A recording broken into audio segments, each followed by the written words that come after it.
bienvenue sur les vrais panafricains, la voix des panafricains pour l'unité et la libération de l'Afrique. Ensemble, faisons avancer notre continent. Si c'est ta première fois de tomber sur cette page, nous t'invitons à t'abonner et à cliquer sur la cloche de notification pour ne rien manquer. Vos mains et entre vos mains. Et je ne sais pas ce que vous allez devenir.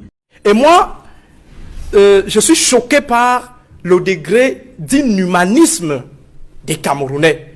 Je suis choqué par cette mémoire terriblement courte.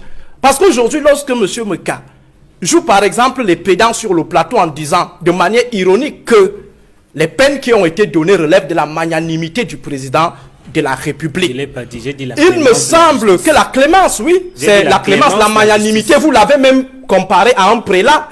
Vous avez dit qu'il est un prélat, donc il est plus que Monseigneur Bakot. Mais ce que j'aimerais vous faire comprendre aussi, M. Meka, c'est que au-delà des luttes politiques, telles que vous les définissez dans le royaume démocratique du Cameroun, je vous assure, la dictature n'a pas d'amis. Et il faut qu'à un moment donné, au-delà des intérêts, des petits calculs de positionnement, il faut que nous sachions que nous sommes d'abord des humains. Nous sommes d'abord des Camerounais. Nous sommes des frères. Ça signifie que lorsqu'un juge décide de prononcer une décision visant à détruire la vie d'un jeune, d'un de ses fils, il doit comprendre qu'il a les fils à la maison. Il doit comprendre également que le système peut chuter. Le président Biya n'est pas éternel. Il va partir, il va nous laisser avec une longue liste de règlements de compte. Il faut que nous fassions, extrêmement attention. Monsieur Marafa Amidou Yaya était plus pédant que vous. Monsieur Edouard Tutus était plus pédant que vous. Monsieur Atangana Mobara était plus pédant que vous. Mais les voilà en train de transpirer dans un petit périmètre de 1 mètre x 4. Donc faisons extrêmement attention. Ceux qui ont défini la politique comme une arène des gladiateurs, où on peut utiliser tous les instruments, où on peut tuer, où on peut assassiner, où on peut détruire les vies, il faut que cela sache qu'au-delà de la politique, il y a une vie. Nous sommes d'abord des humains. Avant de prononcer ou d'applaudir certaines décisions, il faut qu'on se pose toujours la question de savoir si c'était à moi qu'on faisait cela, est-ce que j'allais être fier? C'est la maxime de Sartre. Avant de faire quelque chose à quelqu'un, dis-toi toujours que si c'était à moi, si c'était à mon enfant, si c'était à mon neveu, la politique ne doit pas être transformée comme une arène de gladiateurs où on peut décider de la vie ou de la mort de tout un chacun parce qu'on est dans une position de domination. Il faut qu'on le sache et qu'aujourd'hui, le président va partir. Le régime va partir. Je dis il va partir. C'est vous qui le décrétez. Je dis le président va partir. C'est le peuple qui Aïdjo était là, il est parti. Aïdjo était là. Aïdjo, je pense aussi qu'il était plus autoritaire que le président Biya. Mais on a vu comment est-ce qu'il s'est retrouvé en exil avec sa famille et madame Aïdjo en train de pleurer. Donc il faut également penser à ce genre de schéma pour ce qui est de ceux qui sont aujourd'hui au pouvoir. Ne voyez pas seulement vos ascensions au niveau de l'administration universitaire. Ne voyez pas seulement ce qui entre dans vos poches. Ne voyez pas seulement les limousines qui sont stationnées. Ne voyez pas vos immeubles. Dites-vous également qu'un jour, il peut y avoir un nouvel ordre au Cameroun qui va décider qu'on fasse par exemple une certaine régression fiscale à tous ceux-là qui se sont nourris de manière indue de la manne de l'État. On peut également avoir des gens qui vont vous dire revenez au départ pour nous dire comment vous avez bâti toute cette fortune et si vous n'arrivez pas à justifier, on récupère et vous redevenez zéro. Donc pensez également à ce que vous soyez zéro un jour. Alors, Monsieur Meka. Ça n'a pas tardé. Vous connaissez ce qui s'est arrivé avec Ernest Obama, avec mon jeune frère Bruno Bija. Et c'est lui qui était l'artificier de tout ça. Lui-même se retrouve aujourd'hui en prison à Mougou, Belinga. S'il meurt demain, vraiment ça ne dérangerait personne dans ce régime. Alors qu'il a passé son temps à servir ce régime, à blanchir l'argent, à tuer même au nom de ce régime. Oui, il a tué des vies. Amougou Belenga a tué des vies. Il y a aujourd'hui un enfant qui est mort, Patrick Sapak. Il a été traumatisé à partir du moment où il a fait 3 ans de prison. Après une affaire qu'ils ont fait, le partage a mal été effectué. Amougou Belenga les a récupérés, ils étaient en prison. Ils étaient 2. Patrick Sapak et le docteur David Teboutou. Personne ne s'est indigné. Mes frères de l'Ouest disent là, c'est entre eux là-bas. Non, non, non, ça les regarde. Non, ça c'est non, c'est entre eux. Et quand ça arrive entre vous, vous trouvez tout de suite là, les échelles, les escaliers. Non, non, c'est entre eux. De Baba Bobo Marché. Vous êtes vous êtes tous les petits benanga. Il arrive un truc entre vous. Non, tu dis que non, c'est eux là-bas, on est ici en bas, on a quoi? T'as fait un gobelet de vin de palme là, je vais boire un peu. C'est entre eux là-bas, Mogobelinga avec ces gens. Qui est Mbapou parfait, qui est David Ebouto, Patrick Sapakanza. Laisse-moi ça. Est-ce que je les connais même? Colombe. Tu routes. Tu ne connais pas Mbapou parfait, qui est victime d'une injustice flagrante. J'informe les ministres de cette affaire minute par minute. Dès que j'ai une information, j'informe les ministres. Voilà Anissé et Canibis que vous voulez tuer. Je les informe et je les rappelle. Car vous avez des femmes et des enfants. Et quand chaque fois que je dis ça, j'ai un regard tourné vers Alem Bengoro en prison. J'ai un regard tourné vers sa femme. Mais dis, Kalga, faites attention. Je te dis que non. David Eboutou, c'est qui? Patrick Sapak, c'est qui? Ton propre cousin, ton propre père, ton propre frère aîné. Voici ce qu'il disait lui-même des bêtises. Il s'appelle Amogo Belinga. Écoute, regarde. La plupart des difficultés que nous rencontrons viennent de nos frères de la région du centre. L'homme bêtis est foncièrement paresseux, malhonnête, sournois et cynique, méchant. Certains ont profité, bien entendu, des pouvoirs égaléens de la première institution du pays. Je parle là du chef de l'État. Un décret a été signé un lundi et mardi. On devient le plus grand militant, on devient l'homme le plus intelligent. Il s'agit d'un avertissement que je lance à ceux qui sont en train de me jeter les pots de banane. J'ai tous les moyens. J'ai 4 télévisions, 2 radios, et je vous annonce d'ailleurs qu'une autre opération est en gestation. En d'autres termes, j'ai décidé au sein de l'ISAM, l'Institut supérieur des sciences et des arts et métiers, de construire une bibliothèque dédiée au président Paul Biya à 500 millions de francs. Cette opération va commencer dans les plus brefs délais. Et quand je dis quelque chose, je fais.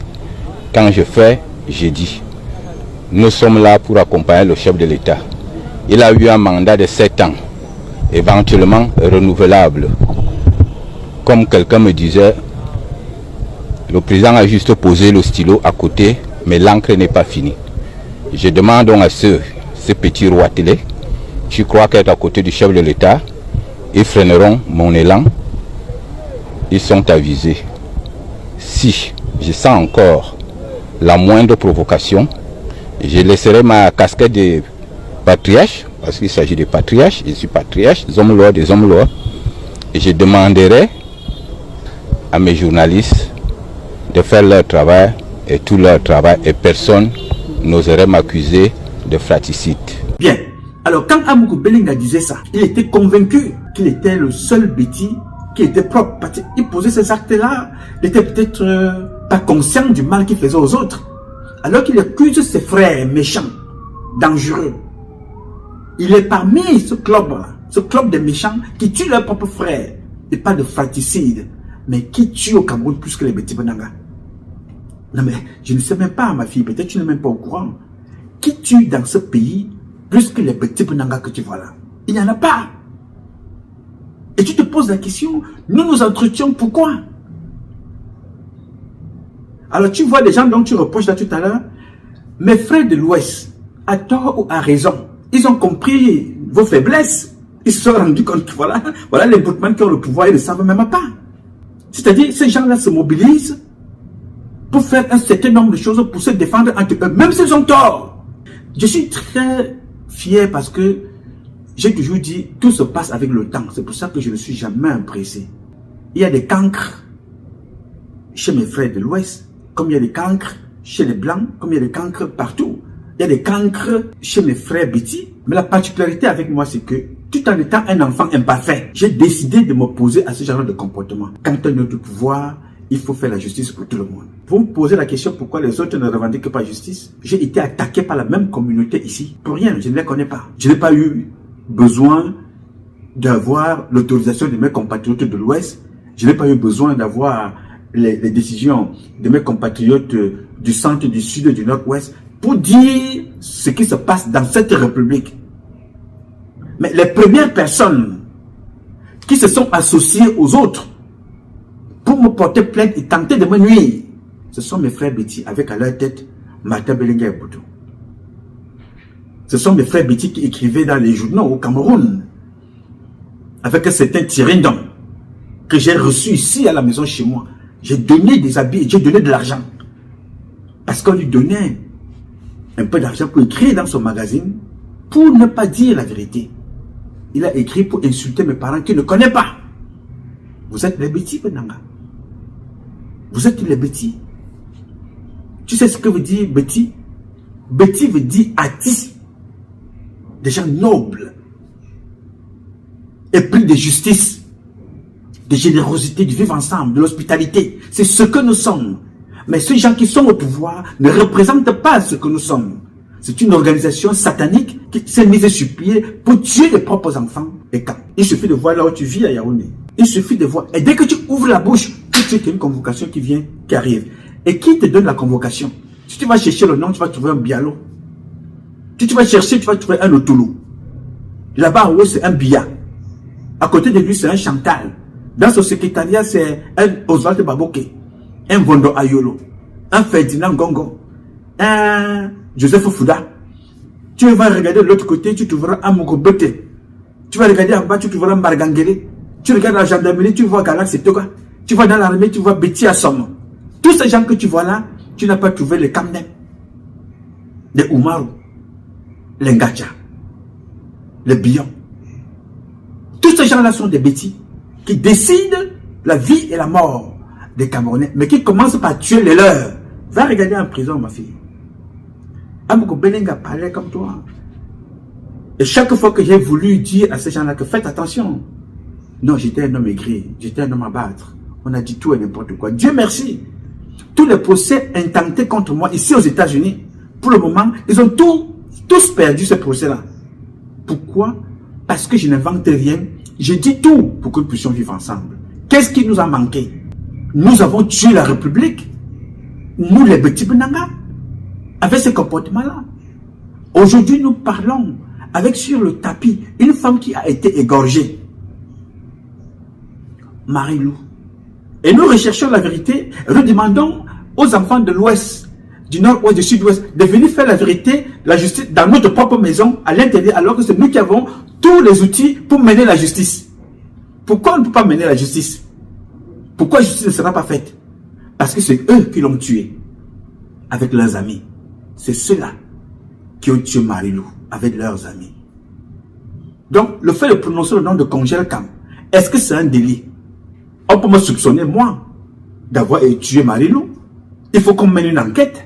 Me soupçonner ne veut pas dire que je suis accusé. Tout le monde est soupçonné. Tout le monde. Même sa propre famille. Surtout qu'il y avait un litige foncier. C'est-à-dire qu'on parle du terrain qui a été acheté à 1,8 milliard, tantôt 6 milliards, 300 millions, tantôt 600 millions. Qui est au milieu de cette affaire de terrain? On te parle de Congel Cam. On te parle des noms. On te donne des noms. You know? On te dit, il y a sa soeur qui est impliquée, voilà, il y a son frère qui est impliqué, il y a elle-même qui est impliquée, alors que c'est elle qui était l'ayant droit, elle a fait opposition, bon, aujourd'hui se retrouve morte, égorgée, assassinée. Il faut, tout le monde est soupçonné, même l'État du Cameroun, même moi je suis soupçonné, même l'air est soupçonné, et pour avoir été asphyxié, on doit soupçonner même le gaz dans sa maison. Pourquoi est-ce que ça devrait faire un problème? Parce qu'on a soupçonné Congel Cam. Vous voyez? Donc, alors, vous avez donc parlé de Bruno Bicham encore, qui est sorti pour défendre quelqu'un qui est soupçonné. Tu l'as bien expliqué dans cette sortie. N'est pas aujourd'hui que vous connaissez que Bruno Bicham n'a jamais mené une lutte pour défendre quelqu'un. Il n'a jamais plaidé pour la cause des faibles. des victimes, des pauvres du bas peuple. Bruno Bidjang a toujours été celui-là qui défend les riches et le gouvernement. C'est tout à fait légitime. C'est le panier dans lequel il se sert. C'est eux qui ont fait de lui ce qu'il est aujourd'hui. La seule chose qui peut leur apporter, c'est son soutien. Donc, il serait ingrat de sa part d'aller contre eux. Et il ne peut même pas s'en sortir. Parce que quand tu as l'habitude de manger sur la même table que le diable, le jour qu'il n'y aura pas de repas, c'est toi qui seras le repas. Du coup, je comprends sa position. Donc, vous ne pouvez ne pas être en accord avec ça, mais dans d'autres sujets, vous êtes en accord. C'est les divergences là. Bien. Alors, si dans la société, nous devons défendre des personnes, parce que comme nous travaillons pour eux, ou comme certains travaillent pour ces gens-là, même s'ils ont tué